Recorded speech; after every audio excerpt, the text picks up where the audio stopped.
Hello everyone! Thanks for stopping by to hear what else I saw in September that I haven't already told you about. The number of titles I saw this time is below average for me, a reversal from our record-breaking number last month. Funny how things even out like that. Up first is a 1951 noir titled The Prowler. Evelyn Keyes plays a married woman at home alone when she sees a peeping Tom out her window. She calls the police, and Van Heflin is one of the officers who shows up.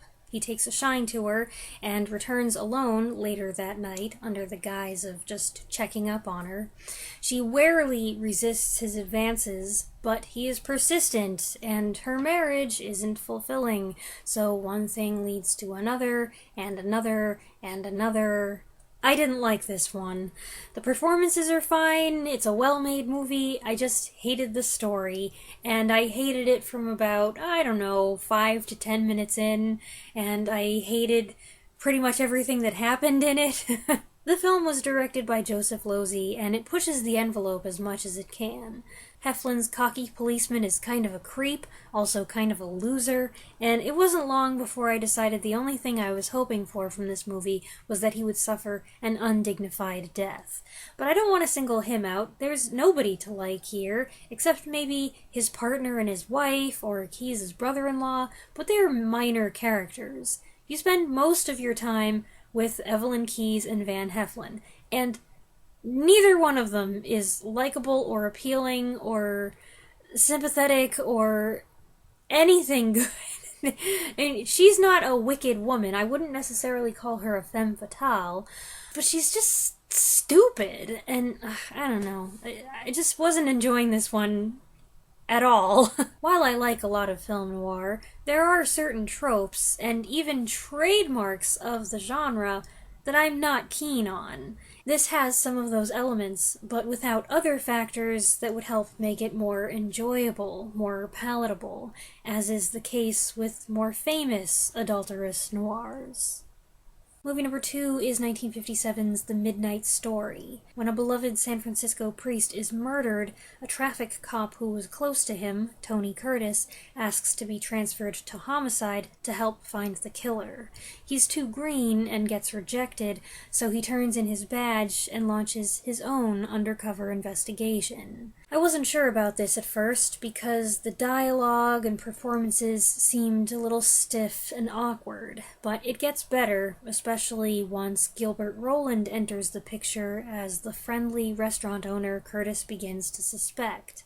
His character is warm and generous, and it seems increasingly unlikely that he's guilty, but Curtis, even as he's welcomed into his bustling Italian home and treated like one of the family, can't shake his suspicion. The drama in this noirish murder mystery therefore doesn't come from wanting the killer to be found, but from wanting the suspect to be proven innocent. Curtis and Roland give good performances, especially as their relationship develops, and the actors playing the rest of the family are great. Marissa Pavan as Roland's cousin, Argentina Brunetti as his mother, and Dick Monda, future songwriter known as Daddy Dewdrop, as his irreverent kid brother. So appealing is this group's dynamic that at times you're likely to think you're watching a family comedy and not a crime drama at all.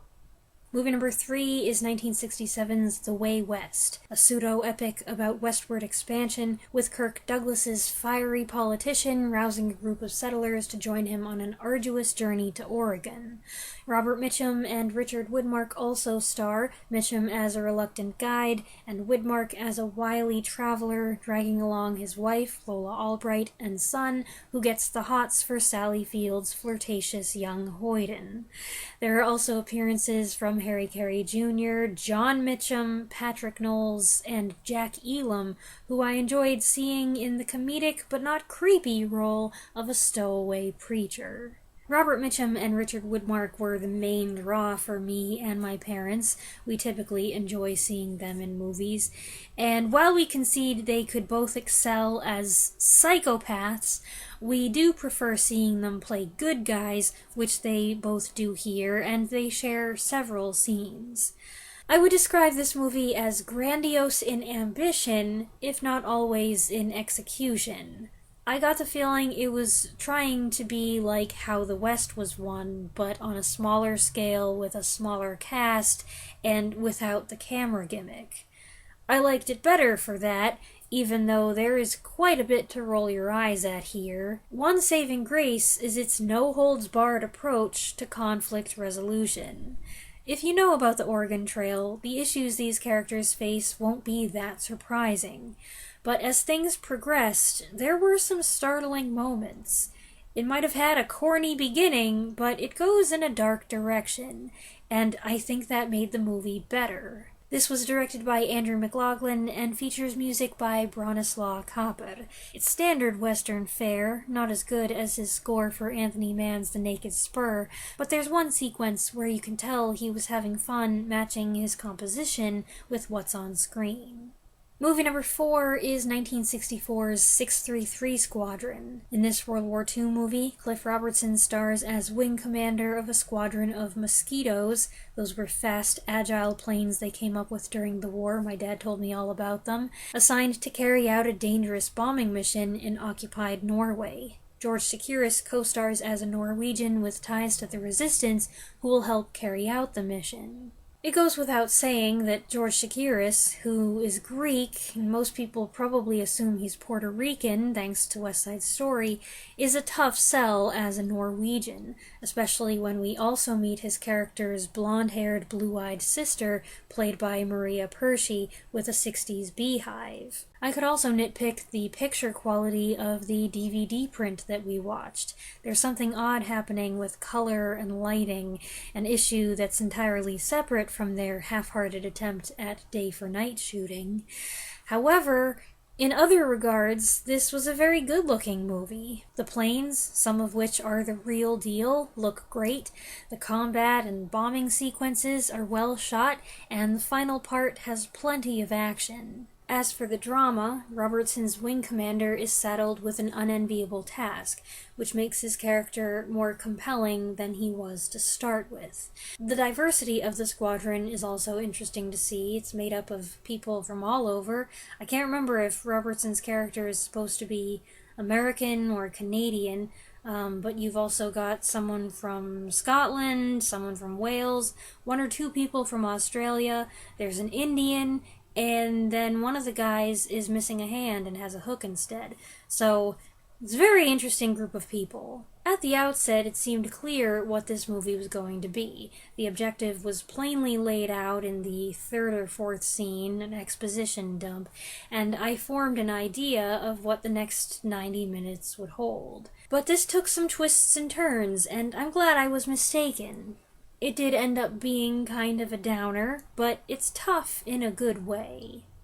Movie number 5 is the 2013 adaptation of Romeo and Juliet, Shakespeare's famous play about star-crossed lovers from warring houses in Verona, Italy. Its screenplay was adapted by Julian Fellows, and it stars Haley Steinfeld and Douglas Booth alongside a host of others. I like Shakespeare, but I am not really a fan of Romeo and Juliet. I didn't especially like the 36 adaptation or the 68 adaptation. I haven't seen the 96 one, so I can't really comment on that. In every case, the story's the same. The characters are the same, and that is the main source of my indifference. But I did like this movie, which is funny because apparently a lot of people hate it. It's a beautiful looking film. Sets and costumes are detailed and sumptuous. I never thought of this as a wintry play, but apparently it's freezing in Verona. Wardrobes include heavy fabrics, layers, and fur trim, and in many interior scenes you can see the actor's breath. Also, the music, while a bit repetitive, is gorgeous. But I already knew that. I've had a track from Abel Korzeniowski's score on my playlist for years. It's not as iconic as A Time for Us from the 1968 movie, but it suits the film. I was a bit disappointed by some of the deviations from the text. I'm not even that well versed in the play, and there were changes I noticed. The additions to give the dialogue a slightly smoother, more modern flow, I didn't actually mind. I thought those were fine. But it feels like there was a lot cut. And sometimes when a word in a familiar line was altered, and I noticed it, it threw me off. And if it threw me off, there must be some people who know this play inside and out who were just jarred out of their minds. If the dialogue is somewhat dissatisfactory, though, I feel the cast makes up for it. I was especially impressed with Douglas Booth's performance as Romeo, also Leslie Manville's nurse, and Paul Giamatti's Friar Lawrence. And while Benvolio's first lines sounded stiff and unconvincing, he grew on me. His face captures that innocence and earnestness, and while I've never pictured Benvolio so young, by the climax, he had me singing his praises. I don't consider Romeo and Juliet a tearjerker. I'm more likely to find the story irritating than romantic, and it has never moved me. But I'd be lying if I said my face wasn't all wet by the end of this. I think the cause is actually a bit of artistic license they took. A tiny change in timing that somehow makes what happens even worse. I'd go into more detail, but part of what made it impactful was not knowing that it was going to play out like this. I grant that there are some questionable artistic choices, why the Pietà pose, for instance, and things are perhaps a little too glossy for some and a little too truncated for others, but I found watching this version an enjoyable and moving experience. Movie number 6 is 1942's Dr. Broadway. MacDonald Carey plays a clever, affable doctor who likes to help the unsavory and downtrodden types that hang around the Great White Way. When he gets involved with a girl who tried to jump from a ledge and an old enemy who's just been released from prison, he finds himself a prime suspect for murder. I didn't expect much from this 67-minute B-movie, but it turned out to be a great little film. It moves very fast, it looks good, it has really good dialogue.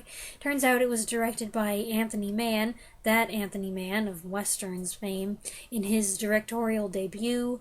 MacDonald Carey's doctor is very likable, though in reality he'd probably come across as slick and untrustworthy, and he is aided and abetted in his fine performance by a fun collection of supporting characters, including Gene Phillips, who's kind of a ringer for Ginger Rogers, at least from some angles, and Eduardo Cianelli as the old gangster, J. Carrol Naish as the slimy owner of a men's suit shop, and Dick Lane as a tenacious policeman. Plus the doc's got a coterie of loyal thugs, pickpockets, crooks, cheats, and bums who are eager to help him out of a pinch. I really enjoyed this lively mystery. Movie number 7 is 1952's Limelight, the tale of a washed-up vaudevillian who intervenes to save the life of a depressed dancer. As he shelters her in his apartment and helps her recover, they form a close bond, but soon it becomes apparent that one star is rising and the other's has fallen. Limelight stars Charlie Chaplin, who also directed, wrote the story, wrote the music, etc., and Claire Bloom. I've heard a lot of praise for this movie over the years and finally decided to sit down and watch it for myself. I was surprised, and yet not surprised, by how very Charlie Chaplin-esque it is. As the great Calvero, he more or less resurrects his little tramp act. The costume, the makeup, the movements, the gags are all very similar, except he's older, and in and out of context, the act feels tired and a little ridiculous. There's something almost painful about watching his comedy routines flop and hearing Calvero talk about how things used to be. It doesn't take much for the line between the character and the actor to blur. This feels like Chaplin's swan song, and it would have been truly profound if it had been. But while he may have intended it to be his final work at the time, it wasn't, perhaps because its release was halted by his exile from the United States for communist sympathies and personal scandals, which prohibited him from promoting the film. Claire Bloom floats through the film, a wilted flower at first, and I didn't mean that to be a pun on her name, and then a persistent ray of light seeking to encourage him as he encouraged her. Performing for Bloom in the ballet sequences is Melissa Hayden, who was a beautiful dancer. Co-starring are Nigel Bruce, Norman Lloyd, Sidney Chaplin, Chaplin's son, and a treat for silent movie fans, Buster Keaton, who appears near the end to perform a landmark musical comedy routine with Chaplin. It's great to see them work together, though I wish there was more footage where they interact. I've long felt that Buster Keaton could make me laugh harder, louder, and longer, but Chaplin could make me smile and then tear my heart out. It's all in the eyes, it's all that devastated expression he could get in his eyes. Great eye acting here. Unlike some other comedians, Chaplin was fearless when it came to marrying comedy and drama. That said, I'm not sure this is the best example of that. I agree with the general consensus that he achieved that union most successfully in City Lights and The Great Dictator. Limelight is not a particularly funny film, but I don't think it's supposed to be. The comedy scenes have a self-conscious quality, and the film as a whole, while there are glimmers of humor and light, is steeped in melancholy. Movie number 8 is 1929's Condemned. Ronald Colman stars in this early sound film as a thief sent to the notorious penal colony on Devil's Island. The warden picks him to work as butler in his household, only to turn jealous when his unhappy wife, Anne Harding, seems to favor him. This was one of Colman's first sound movies. 1929 was an explosive year for his career. You can just imagine all the ladies who'd been swooning over him in silent pictures saying, "That's how he talks?" and falling in love all over again. Of course, it's my totally unbiased opinion that Ronald Colman never gave a bad performance. Ever the gentleman, no matter the circumstances, he is yet convincing as this roguish, smart-aleck convict. And I love it when he takes on scruffy roles like this. I just want to reach out and rumple his hair. His co-star, Anne Harding, isn't remembered much these days, but she also gives a good turn as the genteel, homesick wife, shrinking from her boorish husband until she can't take it anymore. There is an overwrought scene or two where her acting is a bit much, but the interpretation is typical of the time. The sound and the picture are both a little fuzzy, at least in the copy I watched on YouTube, but considering how very old this movie is, it's excusable, and there's some excellent photography that shines through. Future production designer extraordinaire William Cameron Menzies is credited for the sets, and future cinematographer extraordinaire Greg Toland gets photography co-credit. Granted, Condemned is not on par with the huge films they're known for working on now, but it's still pretty good, and Colman, while he would also go on to bigger and better things, distinguishes himself and is lovely as usual. And that's what else I saw in September. I hope you enjoyed this collection of reviews. You can find the films and where I watched them listed in the description. Let me know what you think in the comments below, and I'll be back next Saturday with our first batch of spooky movies. Thanks for watching.